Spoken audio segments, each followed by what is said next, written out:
যার সাথে রাতে অশোভন আচরণ হওয়ার প্রচেষ্টা ছিল, সে মাটিতে পড়ে থাকা হাতুড়ি নিয়ে উক্ত ভিকটিমের মাথায় আঘাত করে। দুজনের দস্তাদস্তিতে এক পর্যায়ে বডিটি নিচে পড়ে যায়। তখন সাথে সাথে হেলেনা বেগম বডিটিকে হাতে নিয়ে উক্ত ভিকটিম মোকাররমের গলা বরাবর সর্বশক্তি নিয়ে আঘাত করে। তখন সাথে সাথেই উক্ত ভিকটিম মাটিতে হেলে পড়ে। মোকাররম নিজের জীবনে বেঁচে থাকার জন্যে হেলেনা বেগমের হাতে কামড় দিয়ে তাকে ধাক্কা দিয়ে ফেলে দেয় এবং গলা চেপে ধরে। সাথে সাথে তাসলিমার হাত থেকে হাতুড়ি নিয়ে আঘাত করার চেষ্টা করে। তখন হাতুড়িটি নিচে পড়ে যায়। খাটের নিচে থাকা, পাশেই খাটের নিচে থাকা বডি দিয়ে তখন তাসলিমা তার উপর আঘাত করার চেষ্টা করে, কিন্তু মোকাররম সেই বডিটি ক্যারি নিয়ে উল্টো হেলেনা বেগমের দিকে আঘাত করার চেষ্টা করে।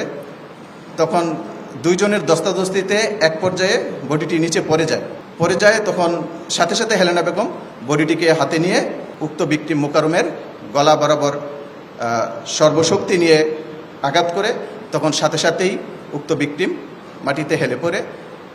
তৎক্ষণাৎ তার মেজো মেয়ে, যার সাথে রাতে অশোভন আচরণ হওয়ার প্রচেষ্টা ছিল, সে মাটিতে পড়ে থাকা হাতুড়ি নিয়ে উক্ত ভিকটিমের মাথায় আঘাত করে। তার পরপর তাসলিমা বেগম বডি নিয়ে আবার ভিকটিমের উপর এলোপাতাড়ি কুপাতে থাকে।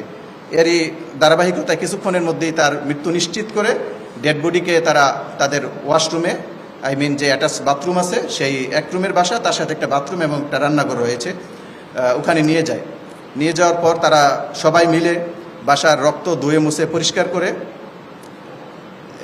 তারপর দরজা বন্ধ করে সবাই বাসার বাহিরে এসে এলাকা চারপাশ দেখে আসে। তখন বৃহস্পতিবার 14 মে আনুমানিক সকাল 11 ঘটিকা। তারপর তারা সব কিছু দেখে এসে বাসার ভিতরে এসে তারপরে তাসলিমা যে ব্যাগে করে ছুরি এবং কালো পলিথিন নিয়ে আসে, সেই কার্যক্রম শুরু করে। ছুরি দিয়ে বাথরুমের মধ্যে প্রত্যেকটা অঙ্গকে আলাদা আলাদা কেটে, প্রথমে মাথাকে বডি থেকে আলাদা করে, তারপরে হাতকে আলাদা করে, তারপরে পাকে আলাদা করে এক নৃশংস জঘন্যতম এক হত্যাকাণ্ডের পরবর্তী কার্যক্রম তারা খুব ঠান্ডা মাথায় সম্পন্ন করে। যখন বডির এক পার্ট থেকে আরেক পার্ট আলাদা করছিল, দুইজন মিলে খুব কাটার পরে আবার ওখানকে হেক্সোবিলিট দিয়ে কেটে হাড়গুলাকে আলাদা করেছে এবং প্রত্যেকটা জিনিসকে খুব সতর্কতার সহিত তারা তাদের সাথে নিয়ে রাখা কালো পলিথিনে প্যাকেট করে এবং বাথরুমে রেখে দেয়। প্রত্যেকটা ওখানে প্রায় 4 থেকে 5টা প্যাকেট করে পরে বাথরুমে রেখে দেয় এবং ওরা সবাই ওখানে গোসল শেষ করে সারাদিন আনুমানিক 12 ঘন্টা ব্যাপী উক্ত ডেড বডির প্রত্যেকটা পার্টস ওই বাথরুমেই ছিল। পরদিন বৃহস্পতিবার দিবাগত রাত মধ্যরাতে পলিথিন সমূহ এই 2 জন মিলে এবং তাদের সাথে তার মেজো মেয়ে হালিমা সাথেই ছিল, আর 2 জন তাসলিমা এবং হেলেনা বেগম পলিথিন ব্যাগগুলি ক্যারি করে বিল্ডিংয়ের নিচেই ফেলে দিয়ে আসে।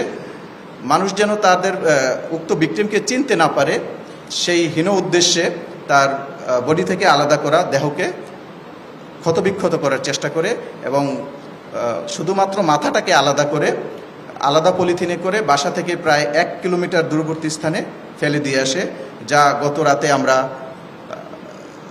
হেলেনা বেগমের দেয়া তথ্য মতে এবং তার উপস্থিতিতে আমরা উদ্ধার করতে সক্ষম হই, যা পরবর্তীতে সুরতহালের জন্য ঢাকা মেডিকেল কলেজে পাঠানো হয়েছে।